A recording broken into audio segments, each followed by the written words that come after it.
Thank you. Thank you very much, everyone, for joining. And thank you, a big thanks to Terry Wells for accepting to speak on this platform. And more importantly, she's been joining right from the very beginning of this series. And we're so delighted and so glad. I truly cherish you and deeply appreciate your humility and appreciate your wanting to always learn and always wanting to share. Thank you so much. Deeply appreciate the relationship, and I don't take it for granted at all. If you have observed, all of you joining this call, you have observed that you see the sequence. It's very intentional. It's very deliberate. The purpose of business is to create a customer, right? Any business, any company that is not making consistent and sufficient sales will soon be out of business. And so the first department in your business, you must set up. The first proof of being in business is not that you have an office. The number one proof that you have a business is that you have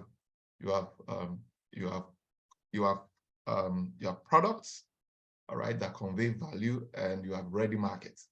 Okay, that's the number one proof that you are in business. And so the first day we wanted to clarify where to target, what to focus on in terms of business ideas. Direction is superior to speed, and so it's important you are clear as to the direction you want to go. And then the second week we focused on demand generation, and Josh Sweeney did a fantastic, a phenomenal job last week. It was just out of the world, right? So sorry, I did some. Okay, so and today we're taking it a step deeper. We're looking at conducting market research. You know, you need market intelligence, right, to know how to really even drive the demand. You know, so and that's what this research, how to conduct market research, that's what it's really about. So you are in for a great time. I want to encourage that we do well to invite our friends. So even if they did not register for this particular program, right, it's totally free. So it's just a way of contributing to our community. Okay, when you any nation, all right, that give attention to small businesses really is paying attention to economic growth, and that's pretty much what this is about. So you would do well if you share the link with any of your friends, whether they've started out in business or they're looking to start their own business. This is going to tremendously impact them. And for those of you who belong to the group, I'm sure you are seeing the replay link, so you can always go back there and watch it again and again. So whether you join live or not, this will be good. This will be good meal we're serving you today. So I hand over to our moderator once again. Stella, over to you. Thank you for that, Dr. Oladipupo Clement. What a beautiful opening. I can see a host of other people join us already. Thank you, Chibuzo. Thank you, Christy Brima. Thank you, David Sin, Fidelis Atta, Ifeanyi Kings, Israel Oguche, Lawrence Efe, the owner of the Nokia phone, Olori Oluwagbenga, Okoyemi Ola. I recognize your name. Yes, I've been seeing you from inception. Ruth Adewoye. It's so good to have all of you join us. Utibe David, Sylvester Joseph. It's so good to have you join us this evening. Oh, fantastic. So good to have you join us. You know, like Doctor has already mentioned, if you look at the way the sequence has been going, it's more like you're telling a story of what you should do before the next step. And it has been very insightful. First, you know, you're supposed to do your business viability, where you ask yourself, using all of those metrics, what should I do first? Which of the business ideas should I push first? Or what product should I be selling first? And then after that, how do you generate demand for this product using Josh Sweeney's demand generation? And, you know, today, Terry is also going to be telling us how do you conduct market intelligence, not to, you know, say the message before her, but maybe you want to understand maybe where your target market is. How do you even conduct this research the right way or the right fit for your business? This is also an opportunity for you to also ask questions. So if you, as much as you listen, if you have any questions, drop it in the chat box. We're going to treat it, maybe not immediately, but before we go, we're going to answer all of your questions, satisfy your needs, and meet all of your expectations. So why Terry gets ready, I'm just going to read her profile, and I want you to listen with rapt attention. I hope you have your pens, your paper, your minds are ready. Remove all form of distractions. I mean, this is not the time to be distracted. Okay, so welcome once again, and then let's listen to Terry's profile. Terry Wells is the visionary founder of Press Forward Group, a distinguished and certified minority-owned full business marketing agency located in Lawrenceville. With 15 years of successful experience at Macy's as a senior manager in tourism marketing on the East Coast, Terry launched Press Forward Group in 2016. Since its inception, Terry has tirelessly driven the growth of Press Forward Group, specializing in supporting entrepreneurs in launching and scaling their businesses with a focus on delivering exceptional results. She has cultivated a strong reputation for her expertise in tourism marketing, entrepreneurship, and aerial marketing. As a testament to her adaptability and commitment to innovation, Terry recently obtained her FAA remote pilot license, bringing aerial marketing services in-house at Press Forward Group. This strategic move has expanded the agency's capabilities, allowing Terry to deliver cutting-edge marketing strategies from a unique perspective. With a comprehensive educational background in communications and website development, Terry brings a holistic understanding of effective communication channels and the importance of a compelling online presence. Her multidisciplinary expertise enables her to craft tailored marketing solutions that resonate with target audiences and drive business successes. Terry Wells stands out as a true industry leader, leveraging her profound knowledge and persuasive skills to empower businesses and individuals to achieve their goals. As the driving force behind Press Forward Group, she continues to make a remarkable impact in the marketing landscape, inspiring entrepreneurs and creating opportunities for growth and success. A digital round of applause and a standing ovation, if possible. Let's welcome Terry Wells. It's so good to have you join us. You're welcome. Thank you so much. Thank you. I am so happy to be here. And thank you, Dr. Clement, for allowing, for asking me to come. Part of my background and experience is in corporate marketing across so many different areas outside of Macy's. And it's a tremendous opportunity for everyone who is taking advantage of joining the series. I commend you for putting this entire series together. This is phenomenal. And the thing about it is there's so many businesses that fail, after starting out because they don't have the right direction. And you are providing every piece of the recipe for everyone to bake a cake that will actually rise and not fall. So thank you. Great. So let me share my screen. So today what I would like to do is share with everyone an easier way to understand how to conduct market research for your business, for business success. And I just want to make sure that everyone can see my screen. So, okay, perfect. Perfect. Great. So before I get into the details, I want to make sure that I share with you that you're going to have 3 key takeaways today. You're going to I'm going to simplify what market research is and how that pertains to your business. I'm going to show you how you can use research to win and how to apply that research to your marketing strategy. So as Stella mentioned a little bit about me, I have 15 years of Fortune 500 marketing experience. So, and you think about marketing, people sometimes confuse marketing and advertising. Advertising meaning the newspaper ads, radio ads, digital billboards, and all of that. I have done it all from A to Z, from digital billboard to printed ads to social media. We even did a runway in the sky on Southwest Airlines. I've done it all, trust me. I left Macy's, started the Press Forward Group. We are a full service marketing agency here just north of Atlanta, Georgia. And you do see that it does say that I am an FAA certified remote pilot. Yes, I am. I actually have a few clients who are in the real estate industry and in the, thank you, Stella. That's a hard test for anyone who's had to take it. I have a few clients who are in the construction industry, general contractors, traffic control and management, and real estate.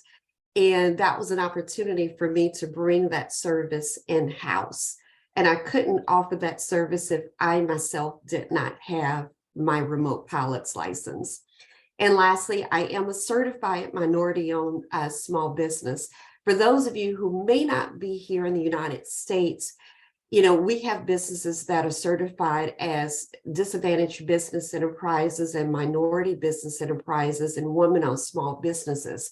And what that means essentially is if you take the time to establish your business the right way, you can qualify for those certifications. And the doors that opens is local, state, and federal contract opportunities. The opportunity to bid on those. And I'm going to diverge just a little bit and just the importance of that. A lot of agencies and a lot of companies have a small percentage of their contracts set aside for minority-owned small businesses.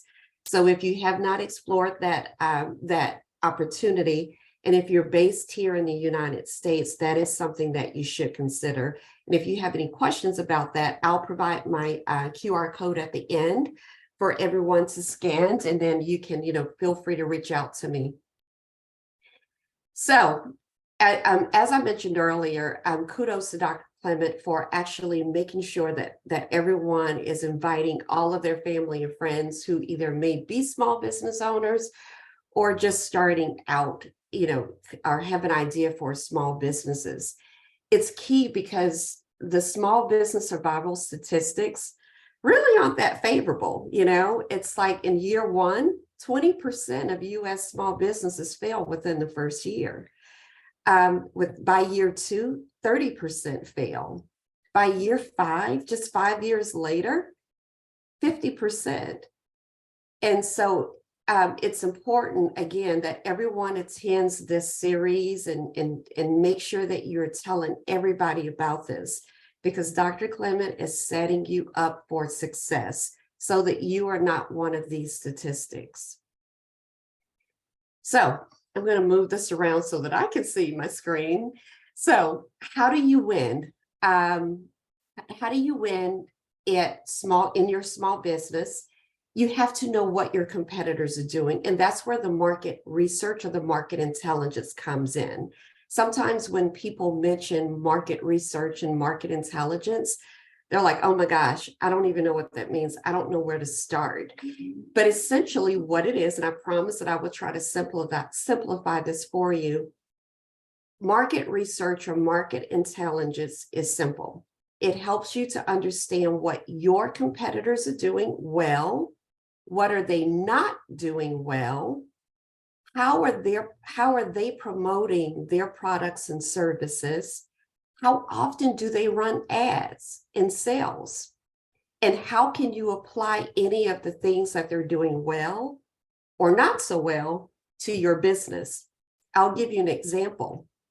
For those of you that shop Macy's, Macy's has a promotional offer that starts on Thursday and ends on Monday or sometimes Tuesday. There's only one day during the week where they typically don't have a sale. And that's either a Tuesday or a Wednesday. And if you think about Macy's, and then if you think about Amazon, Macy's started this omni-channel initiative right in the early inception of Amazon. Buy online, pick up in store. And where are we today? Everyone shops at Amazon. There's always an Amazon truck rolling through my neighborhood. And so, and it makes you wonder, did Amazon learn from the early days of Macy's? Or did Macy's modify their strategy to what Amazon is doing? Just something that makes you go, So the next thing that you want to do in terms of, well, the first thing you want to do in terms of defining your audience in your target, or you have to define your target audience in your industry. And if everyone can take a second, if you can, because I would love to be able to put the industries that you're in and incorporate this into my presentation. So if you can drop in the chat what your industries are, and then I will see if I can incorporate that in there, because I would love to be able to give some examples for that. So, if you identify the industry and the target market of your business, then you can effectively narrow your research efforts. And what does that mean?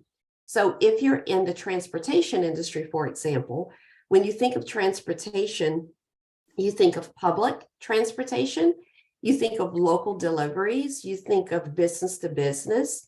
So, and if you narrow it down a little bit more, with transportation, who are your consumers? Are you like a UPS or FedEx and you are doing B2B or business to business deliveries or business to consumer deliveries, which is B2C? Or are you a small business that has 3 box trucks or 3 cargo vans, and are you delivering pharmacy, any type of prescriptions from one pharmacy to another? Or are you a transportation owner that has a van or big box truck or small box truck, and you are delivering orders that from people that ordered from Etsy or some of the other small retailers, and ensuring that those customers are getting them same day or next day. So it's one thing to say, hey, I have this business, but you really have to narrow down who your target audience is. So I'm going to hit the chat and just see. So we have pest control, we have education, sports business, player management. That's an interesting one. I think about the movie, I have to meet my husband to tell me, but there's a movie that was all about sports business and player management with The Rock, I believe. We have transportation, 2 educations, great. So with education, and I see the dairy industry, mass production and distribution of ice cream. So just a couple of ideas, I'm going to throw those out there to you. With pest control services, is your primary target commercial businesses who need pest control? Or is it residential? Or are you doing both residential and commercial? And if you're doing both residential and commercial, who are your target audiences? Or who is your ideal customer? I see 2 people with education. Are you developing a school or some type of after school homework help program or testing center? Or are you doing the early education? If you're early education, of course, your primary audience will be parents. So the consumers. How are you marketing your early education services to those parents? And where are you finding them? Sports management, player management. I suspect you're probably going to be starting out with the high school kids that may be getting ready to shop around for college scholarships. And then if you're also working with at the collegiate level, I assume that you're probably targeting not only those students, but also the coaches, as well as the parents, because as a parent, any decisions that my children made, my husband and I were like right there, yes or no, supporting them. are saying, hey, you may want to do something else. The dairy industry, mass production and distribution of ice cream. Just off the bat, I can see that going a couple of different ways. I can see that going to the commercial route, or you can even partner with schools to distribute ice creams. You can also do ice cream distribution at events. Those are very popular during the summertime. Logistics. Oh, that's a big area.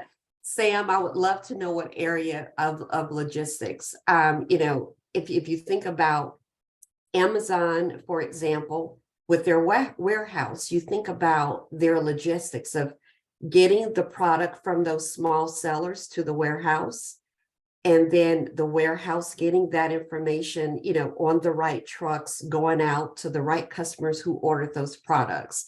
That's a huge industry. Or are you going to provide third-party logistics services for smaller companies? Just a lot to think about. So as you can see, defining your target audience in your industry is extremely important. For me personally, I'll be very transparent. I have a couple of different target audiences, and I work across multiple industries. And for me, every client is not a good client because they may not fall in that target industry or that target audience. And that's a whole nother conversation. So moving on, the next thing is that you want to identify your direct and your indirect competitors. It's one thing to define who your target audience is, but it's another thing to make sure that you identify who your competitors are. I cannot stress that enough. And the purpose of identifying your competitors is to understand your industry even more, understand the competitive landscape in the research. And what I mean by this is, who are your direct competitors? A direct competitor of UPS obviously would be FedEx. A direct competitor of UPS and FedEx would be DHL. Who are your indirect competitors? I would say an indirect competitor, just keeping within the transportation industry, would be someone who owns the vans, who has a local van delivery, who can do same day or next day deliveries. What are their strengths and what are their weaknesses? Well, if you have one of the direct competitors' strengths, because they're unionized and they may not be happy with their working conditions, they may go on strike. And that leaves a huge void that a smaller business that's in the transportation industry can come in and fill, because those packages have to go from point A to point B on time. What are the weaknesses? They're huge. They're huge. And smaller business owners may feel like, hey, you cater to the bigger companies, but you don't cater to the smaller companies. How do they market their products and their services? We see UPS commercials. UPS has expanded from delivery transportation to the UPS store when they acquired that was FedEx. They have UPS stores, and then they have FedEx office stores. So they have taken over what Kinko's used to provide. If anyone is familiar with Kinko's, they were the copy shop. You run in and you make copies. So one of their strengths was they were able to expand their service offerings, thus generating more revenue. If you're in the States and you've gone into UPS or a FedEx store, you're like, they're always crowded on a Saturday morning. Saturdays and Sundays happen to be those 2 days of the week. They're not flying as many packages or delivering as many packages like they are Monday through Friday. What are their pricing strategies? Again, staying with the transportation industry, they have next day air pricing. They have same day. You're going to pay an arm and a leg for that. You have to take it all the way out to the airport in most cases. They have different pricing strategies, for larger companies that are shipping hundreds and hundreds and thousands of packages? How do they respond to industry changes, developments, and trends? I think the example that I shared where they kind of adopted, the office, Kinko's office stores, bringing those copier services in-house, where in one of those UPS stores or the FedEx office stores, you can drop off packages, you can rent a mailbox, you can get copy services, you can get passport IDs, you can even buy a handful of office supplies, thus taking the business from Office Depot and Staples. They're taking business from the Postal Service and bringing it all in-house. And then lastly, how do their customers feel about their products, their services, and their companies? Me personally, and again, just full transparency, between UPS, FedEx, and the post office, I do use one over the other because of their on-time delivery services. So, okay, so I know that's a lot. And let me see if I can go back here. Don't know if make sure I didn't miss anything. Yeah, okay. So I know that's a lot. Is anyone feeling overwhelmed, or you want me to keep going? Are there any questions about what I just covered? All right, thumbs up. We're seeing thumbs up. That's a good thing. Because anytime people hear market research, they're like, it's like writing a 20-page paper in college. That's what I used to think. Okay, so I'm going to keep on going. All right. So once you've defined and you identify, the next thing you want to do is research those competitors that you just found. And I hope you're taking notes because this is so important. And some of what I'm getting ready to go over actually ties into what Josh talked about last week with lead and demand generation. So with your competitors, once you identify your competitors, write a list of what their unique features of their products or services may be. What determines or what sets them apart from others in the industry. Like I mentioned, with the transportation industry, one, to me, has a better on-time delivery service or percentage than the other two. If you think about their pricing strategy, if you look at all three of those competitors, they're pretty much all in line. And none of them offer sales. And so for the transportation industry, for those of you that are in that transportation industry, because you're not in retail or something like that, you can, have a pricing strategy that works without doing a lot of sales, but having that on-time delivery service, that guaranteed on time, rarely late unless it's due to bad weather somewhere. Having that, that can be like why you charge those prices. But understanding the pricing strategies that your competitors have.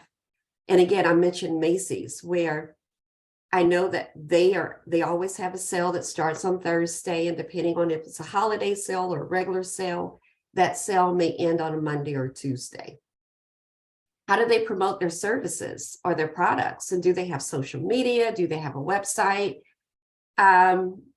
Switching gears to the retail industry, Macy's has like the sales catalog. If you're a Macy's credit card holder, you get little flyers in your bill inserts. You get emails, you get text messages with sales. You see commercials galore.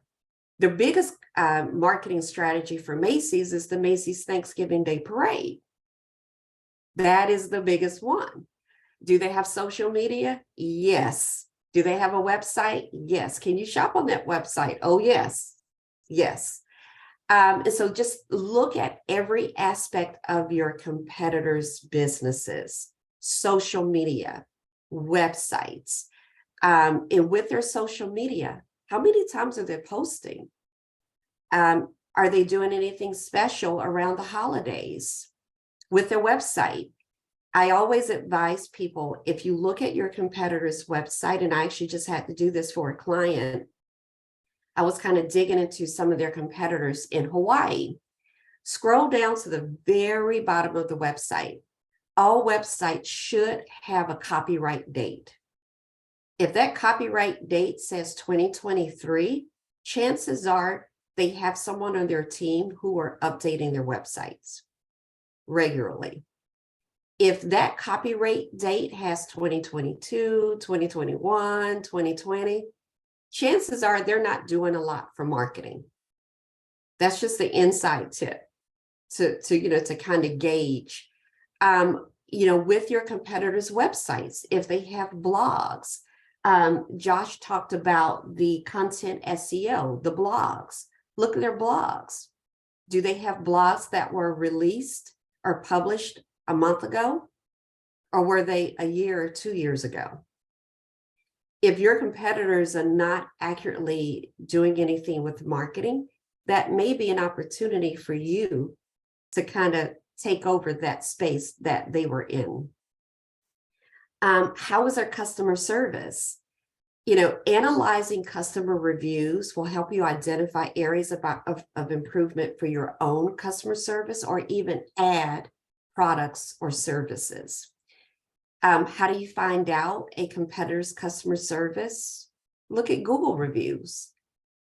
Google reviews to me are the best. Google. If you're a restaurant, look at Yelp. If you're in the transportation industry and you have your own type of social media website, look at that. And I don't know if you all are aware, but with ChatGPT, you can actually take your competitors' positive reviews and their negative reviews, put it in ChatGPT, and then that will actually share with you what the good, the bad, and the ugly is for your competitors, and give you like opportunities to capitalize on. It's a lot that you can do. Social media, my father told me years ago, because he was in corporate America, if someone is not happy with your service or your company, they're going to tell everyone they know, don't shop there. Don't use this company. If someone is happy with your company, they will do a review. So, talk to people that may be in your space as well and say, hey, are you familiar with A, B, and C company? What's your perception of them? So it's a lot to think about. So is everybody still with me, or they're like, oh my gosh, this is just like going way over my head? Okay. I told you my goal was to make this as simple as possible. So the next thing, you want to take all that information from identifying your competitors and defining who your target audience were in your personas, and do an even more competitive deep dive. So with each one of your competitors, and I put it in a box like this because this is how I kind of do this for each one of my competitors. How many competitors offer identical services and products that you offer? And again, this is a lot of work, but it will help you in the long run. How many are of those competitors that offer identical services and products? How many have been around, say, 5 years or more? How many of those are new companies? And then how many of those companies that started were based on trends? If any of you watch Shark Tank, my husband loves Shark Tank. Sometimes I try to be the good wife and watch it every now and then with him. But the one thing I love about that show is you see, I would say probably 25% of the people that go on Shark Tank create a business either based out of a trend or out of a need. They see a gap in the industry. So again, pay attention to something, to your competitors. The existing companies, the new companies, and the ones that started based on a trend or a need. and compare your service offerings or your products to those companies. The next thing you want to look at is how many competitors are located near your company. How many are within a 5-mile radius? How many are within a 15-mile radius? How many are within a 25-mile radius? A lot of people don't see the value in this, but this is why you want to do this. If you have a brick and mortar business and your company is right here, another company is 3 miles down the road. You provide a great product, but you don't have great customer service. A potential customer may drive right past your business and go 3 or 5 miles down the road to that company. You want your place of business, you want your business to be the first stop shop for all potential customers. I cannot stress that enough. Earlier, when I mentioned that a lot of companies go out of business, a lot of times it's because customer service. This past week, my husband had meetings out in Carlsbad, New Mexico, and we flew in and out of El Paso and drove 2 hours to get there. If you haven't been to Carlsbad, New Mexico, it is in the middle of nowhere, brown everywhere around. So we get into town and we heard about this restaurant, and it was a Chinese restaurant. And we heard, oh my gosh, do you know when we went looking for it, we found that they were out of business. Why were they out of business? And they had been around, I believe I was told 4 or 5 years because of their customer service. She banned everyone from the restaurant. If she didn't like something they said or something that they did or whatever, she banned everyone. The company closed. You know, teaching your, and this kind of goes into the next one about the Google reviews and the social media likes and being top rated. That customer service, you know, kind of falls over into that category. You want people to be brand ambassadors of your companies. If they are brand ambassadors, they're going to leave positive Google reviews. They are going to say, hey, I don't know if you need this service, but if you ever need this transportation service, or if you ever need this pressure washing service, I need you to call my person. Tell them that I sent you. They will give you the best customer service possible, and they do a phenomenal job. You need those brand ambassadors. You need those.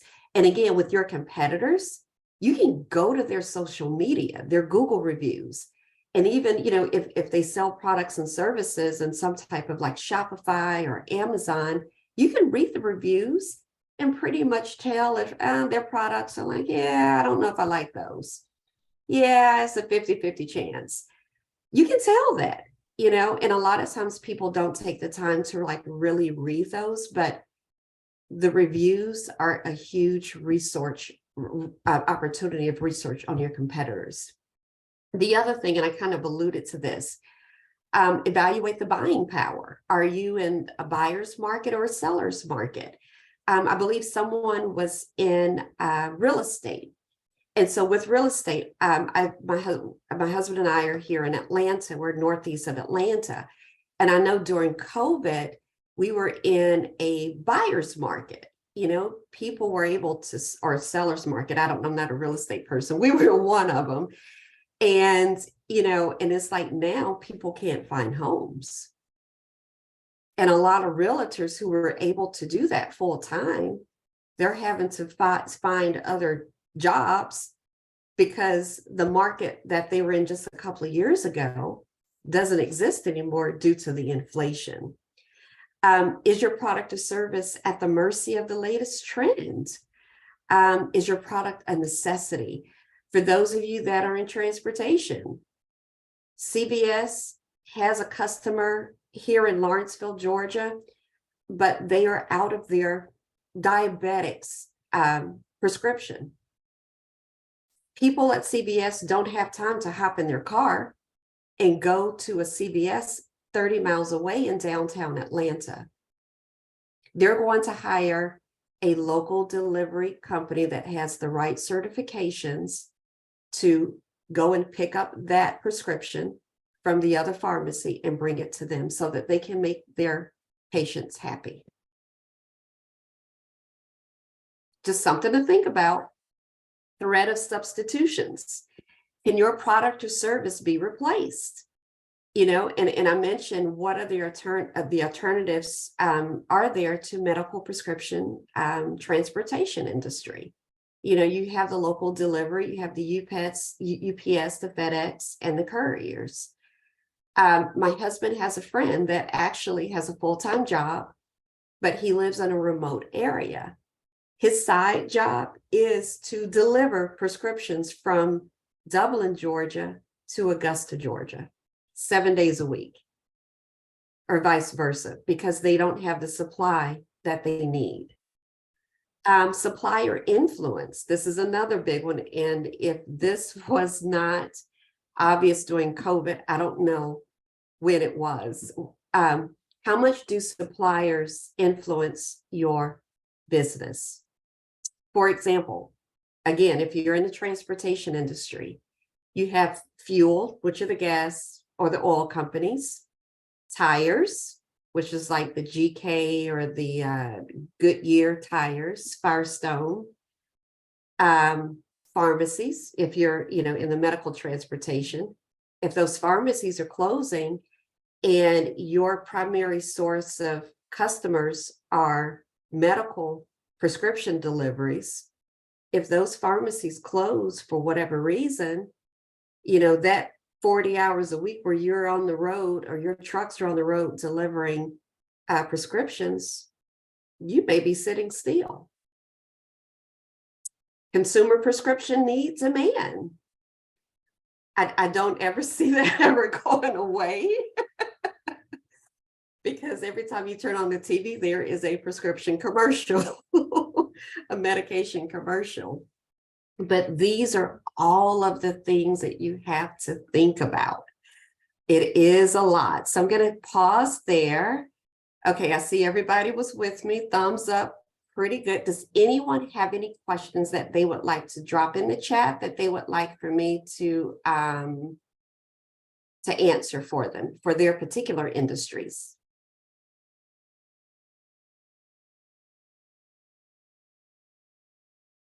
I think you should proceed. We will take questions when you're done. Okay. Perfect. Great. So moving on. So the second part of your deep dive is focusing in on your company. What will set your company apart from your competitors? Is it your experience? Is it your background? And if it's you and a partner, think about your combined experience and your combined backgrounds. Is it a special technology that you've created or you've adopted or white labeled? Is it a particular product or service? Are your prices in line with your competitors? Are they too low? Are they too high? Or are they in line with your competitors? Sometimes when you are starting a new business and you think, oh, I'm going to price all of my products and services to beat everybody. That's kind of a double-edged sword. They may be like, well, it may not be quality. So make sure that you are really looking at the prices of your competitors, whether it's their products or your services, to determine where you want your price points to be. Again, I've talked about this before. What are your competitors' marketing tactics? Their website. Is it mobile friendly? Has it been updated really? Do they update their website with content SEO, like with blogs and that type of things? Do they do any type of referral marketing or retargeting? For those of you that do not know, and I had to explain this to my husband, You know how sometimes you're on a website and then you look at a particular product and you may put it in your shopping cart and then you bounce to another website. And then next time you go back online, you see that an ad for that product. That's retarget marketing. There's so many different ways that companies do that, but that does exist. So just a heads up. Email and content marketing. You know, are you, just as Josh mentioned last week, do you have any lead magnets on your website where if you're a brand new business and you have a pop-up saying, hey, you know, put your first name and your email address, you know, for a free white paper or a free guide to how to sell your home, just as he mentioned last week. You know, are you doing content marketing? In my case, I actually have a separate website for our drone services business, and I'm in the process of writing tons of content on drone or aerial marketing services. You know, in your content marketing efforts, that, you know, it's one thing, and I'm going to say this, I had a client who was an e-commerce site. He sold hair care, skincare products for African-American women. He had no educational or content on his website outside of the products. If you're positioning yourself to be the expert in this business, give me something that helps me read about your company and that helps show that you are the expert in your area. If you don't like to write, guess what? AI helps. There's a right way to use it and a wrong way. And hopefully there's going to be an AI session down the road. I don't know. But if there isn't, say, come on, we need an AI session. But that can save so much time. Pay-per-click ads, you know, it's one thing when you're doing marketing and it's like, wow, I want to be on the first page of Google. But when you look at Google, what the first couple listings are sponsored ads, i.e. paid ads. You know, is that going to be one of your marketing tactics? And Josh talked about that last week, where they're only spending $50 a month, and it's really just to get the name out there. And again, hopefully everyone was here and took great notes about the lead and the demand marketing that he spoke about last week. And again, I think this is maybe the third or fourth time I've mentioned this, customer service. You know, are you paying attention to your Google reviews? Do you have a Google business profile? Are you posting things that on social media for your business? Say, oh, we have a new product or service. You may be posting it on your website and on social media, but are you posting it on your Google business profile? Remember, your Google business profile is an extension of your social media and your website. Pictures, posts, videos. Are you responding to those reviews in a timely manner? You know, are you asking your customers for testimonials? You know, are you sending out surveys to your customers? Say, hey, you know, thank you for coming in, you know, to our place of business or purchasing a product from our website.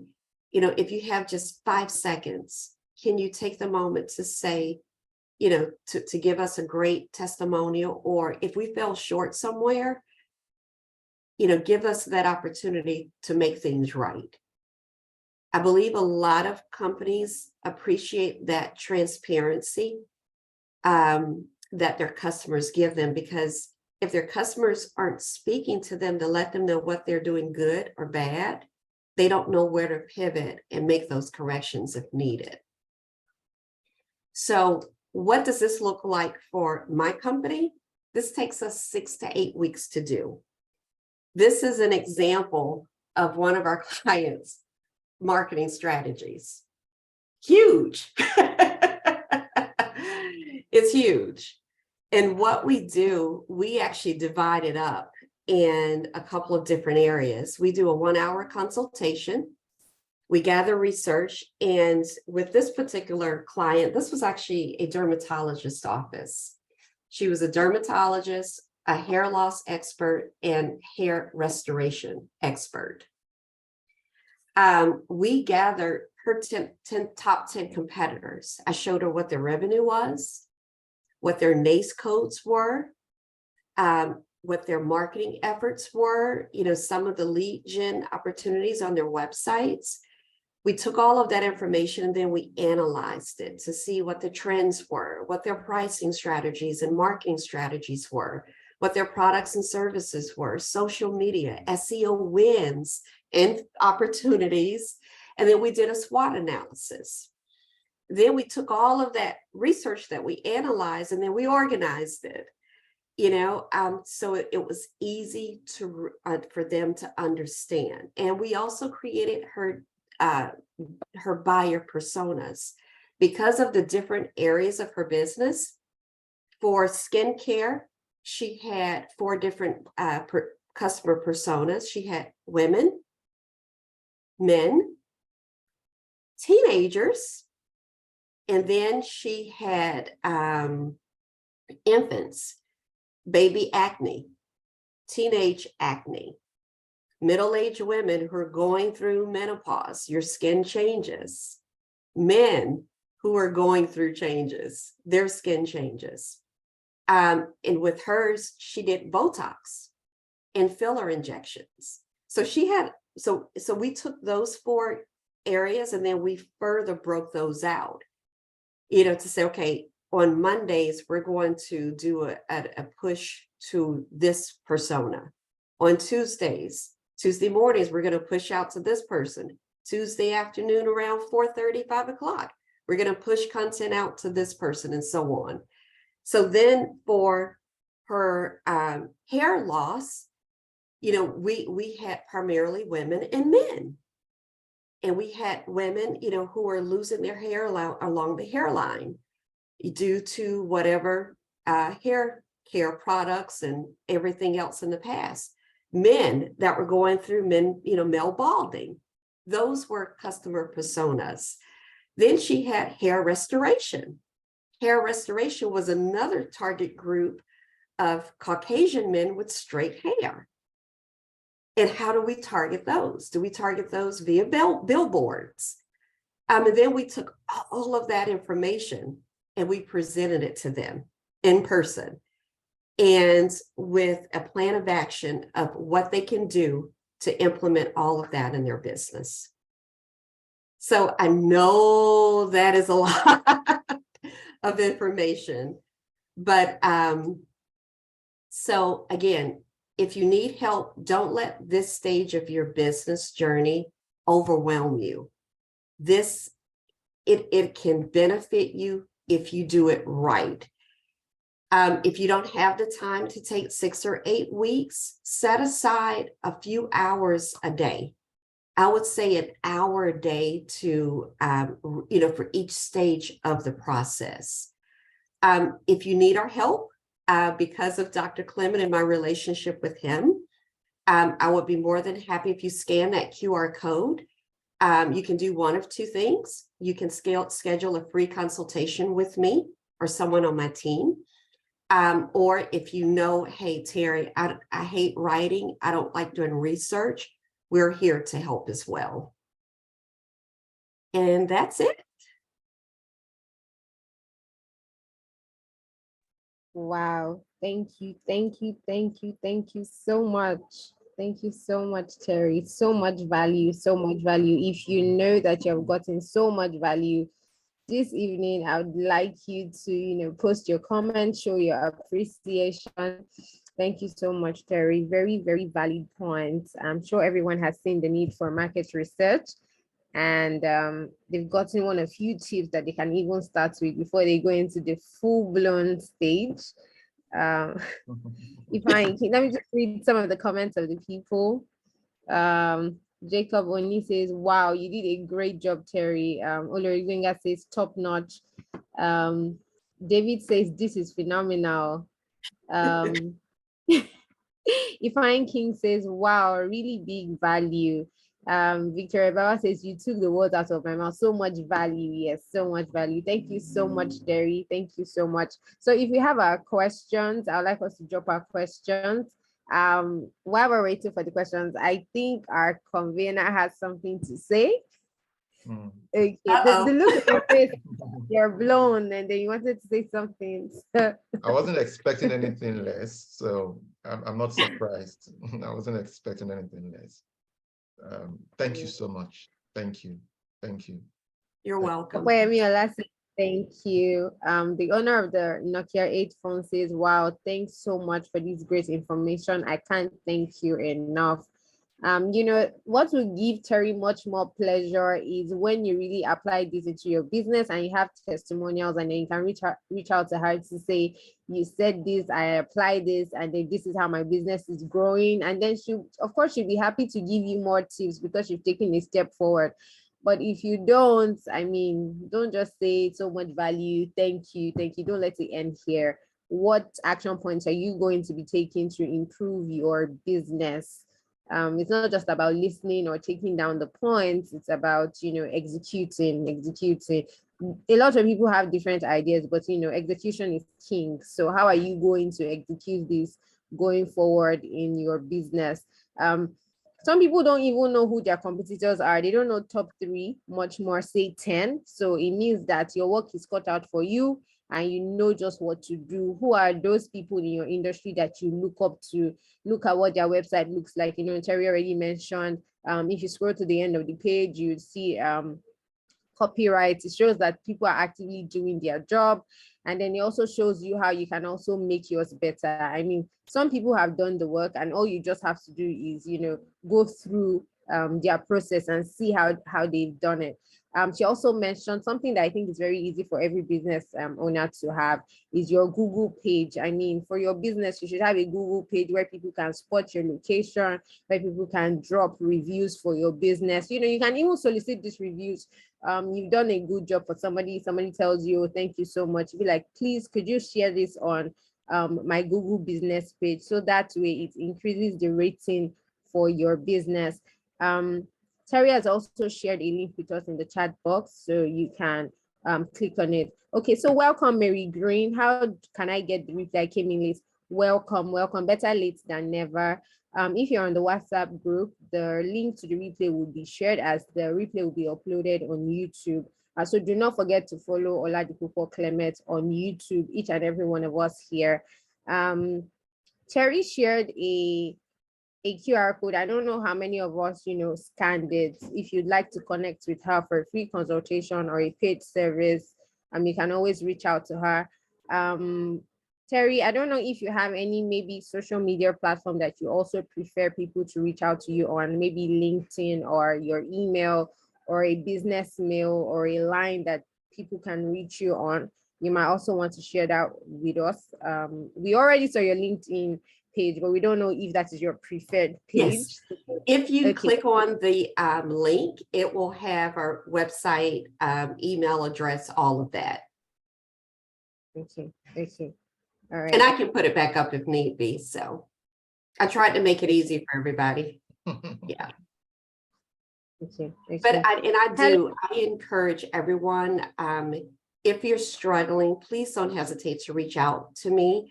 For those of you that are not based in the US, just let me know, you know, just schedule a time and just put a note in there and just say, hey, can you do something in my time zone? And I'll, you know, move my schedule around. I had a really strong mentor years ago who really pushed me to do things the right way. And I want to see all of you succeed. I hate to see a small business close or a small business vision that may not come to fruition. So please utilize each of the presenters in this series. If, you know, if they're all saying, hey, reach out to me with questions, we're not saying that just to say that. Take advantage of it, because in a lot of cases, a lot of the larger marketing agencies, you pay for that time. And we're giving this to you for free. Thank you very much. Thank you so much, Terry. Thank you for that opportunity. I mean, Terry has extended this opportunity to us, so take advantage of it, and